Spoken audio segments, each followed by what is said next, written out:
आहे रेल्वे स्टेशनवर. सकाळ सकाळी रेल्वे स्टेशनवर पक्ष्यांची अशी किलबिलाट पाहून मन अगदी प्रसन्न झालं आणि नंतर मी तिकीट घेतलं. तिकीट घेऊन मी जसंच प्लॅटफॉर्मवर पोचलो तेवढ्यात एक गाडी आलेली दिसली मला. ती होती CSMT बल्लारशाह इंडिका एक्सप्रेस. पहिली ही गाडी नागपूरपर्यंत चालायची, पण कोविडमुळे ही मध्ये बंद करून आता फक्त बल्लारशाहपर्यंतच चालते. मस्त या गाडीचा व्ह्यू एन्जॉय करत बसलो होतो. तेवढ्यात आमची गाडी झाली होती लेट. सकाळची वेळ आणि निसर्गरम्य वातावरणात असा हा डोंगराळ भाग आणि त्याच्या साईडला वसलेले हे रेल्वे स्टेशन असं खूपच सुंदर दिसत होते. तेवढ्यातच एक पुढून मालगाडी आली आणि काय करावं आता, वरून आपली गाडी झाली होती लेट, तर काय करावं. तर जाऊ द्या म्हणलं, बघत बसतो या मालगाडीलाच. मालगाडी बघता बघता ज्या गाडीने मला जायचे होते त्या गाडीचे अनाउन्समेंट झाले आणि थोड्याच टायमात गाडीसुद्धा आली होती. गाडीला पाहून मी खुश झालो, कारण अर्धा तास गाडी लेट झाली.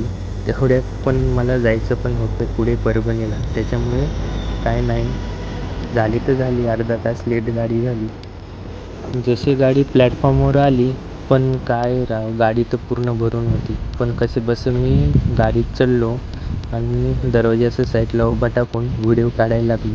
तेवढ्यात हे खूप असे सुंदर दृश्य साईडला बघाय, जशी सगळीकडे हिरवळ हिरवळ पसरलेली होती आणि त्याच्यातच हे सुंदर असे रेल्वेचे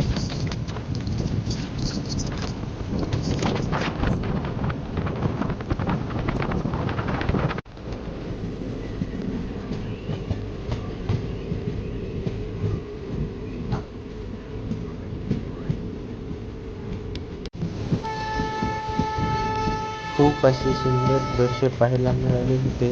पण रेल्वे अशी चालतच होती आणि मला काही सुचत होते, तरी पण मी दरवाजाच्या साईडला उभे टाकून सर्व रेकॉर्ड करतच होते.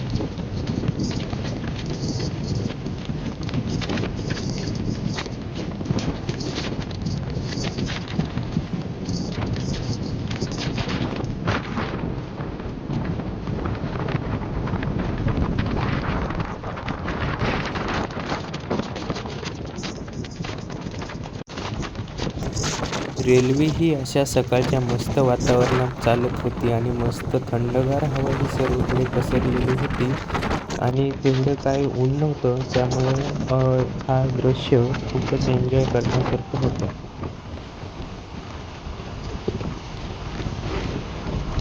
आता पुढे रेल्वे चालतच होती, तर तेवढ्यातच पुढे होतं मुदखेड जंक्शन. तर मुदखेड जंक्शनवर पोहोचण्यासाठी हा असे सुंदर रेल्वे जंगलातून जाते आणि त्यातच हे सुंदर सुंदर टर्न्स आहे, तर अगदी खूपच मजा येत होती.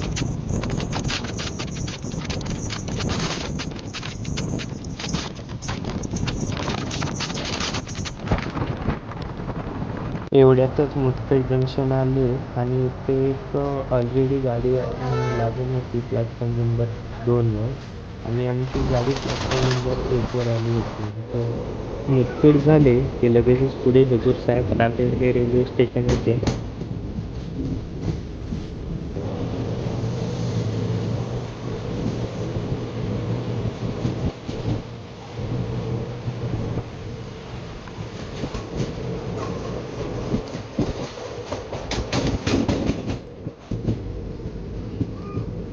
असे खूप दिवसांनी नांदेड रेल्वे स्टेशनवर आलो होतो.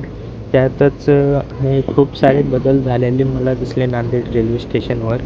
तर बघूत आता पुढे काय काय दिसते ते. नांदेडमध्ये आल्यावर प्लॅटफॉर्म नंबर 2वर आमची गाडी इथे टाकलेली होती. जसे मी खाली उतरून बघितलं इथे क्राऊडचं हे पाहून दृश्य तर खूप अगदी हे झालं, कारण आजही तेवढीच गर्दी होत होती जेवढी 3-4 वर्षापूर्वी मी जसे अपडाऊन करायचो इथून, त्या टायमिंगला पण अशीच गर्दी होती.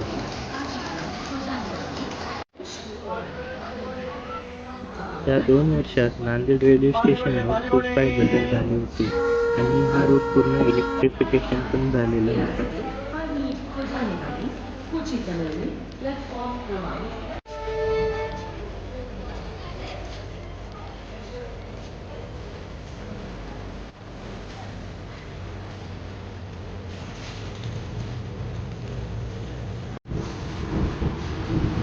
तेवढ्यातच गाडीने हॉर्न दिले आणि गाडी निघाली.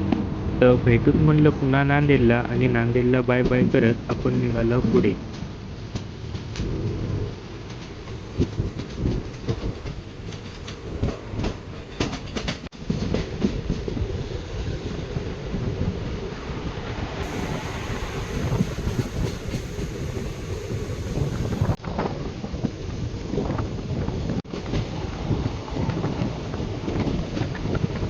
नांदेडच्या नंतर पुढे गेली आणि तेवढ्यातच एका स्टेशनवर येऊन थांबली. सामरूनची गाडी आली. त्या गाडीचे नाव आहे पनवेल नांदेड सुपरफास्ट एक्सप्रेस. ही डेलीची गाडी आहे आणि मी सकाळी 9 वाजता नांदेड रेल्वे स्टेशनवर पोहोचलो.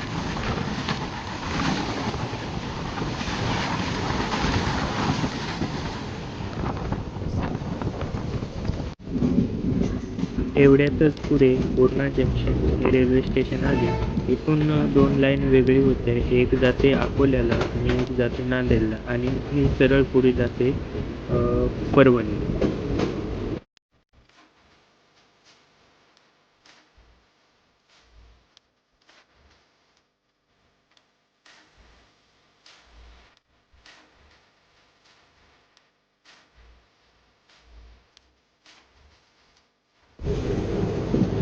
ही जी समोर नदी दिसते या नदीचे नाव आहे पूर्णा नदी.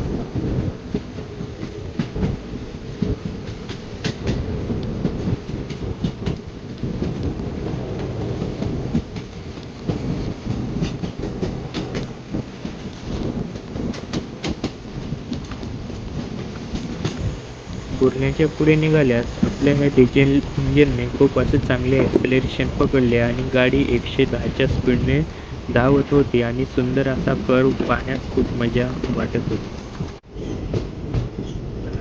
पुढे जसं मी परभणी रेल्वे स्टेशनवर आलो तर ते खूप असं नवीन पाहायला भेटलं, कारण खूप 2 वर्षापूर्वी इथे खूप काही असं डेव्हलपमेंट झालेलं नव्हतं आणि आता हे पूर्णपणे नवीन हे रूप बसवण्यात येत होते. तर हे पाहून असं खूप आनंद होत होता आणि इथे पण परभणी रेल्वे स्टेशनवर अशी खूप गर्दी दिसली. तर तेवढ्यात काय नाही, मला तिथे उतरायचं होतं त्याच्यामुळे मी काय हा आहे माझा मित्र आणि मोहिते आणि याला जायचं होतं दिल्लीला. अशी खूप दिवसानंतर आमची भेट झाली होती. थोडं बोललो आणि बसलो आणि त्याला लगेच गाडीमध्ये बसवून दिलं. तर ही आहे हुजूर साहेब नांदेड अमृतसर एक्सप्रेस आणि त्यात याला बसवलं आणि बाय बाय म्हणलं, भेटूत नंतर कधीतरी.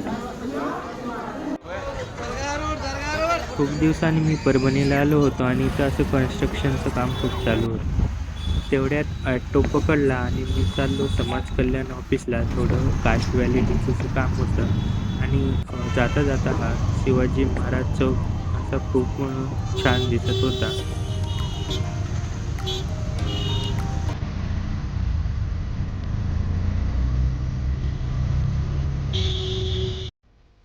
ते आहे समाज कल्याण ऑफिस आणि इथे कास्ट व्हॅलिडिटी जात पडताळणीसाठी माझ्या भावाच्या कामासाठी मी आलो होतो आणि ते काम झालं आणि मी इथून रिटर्न निघालो.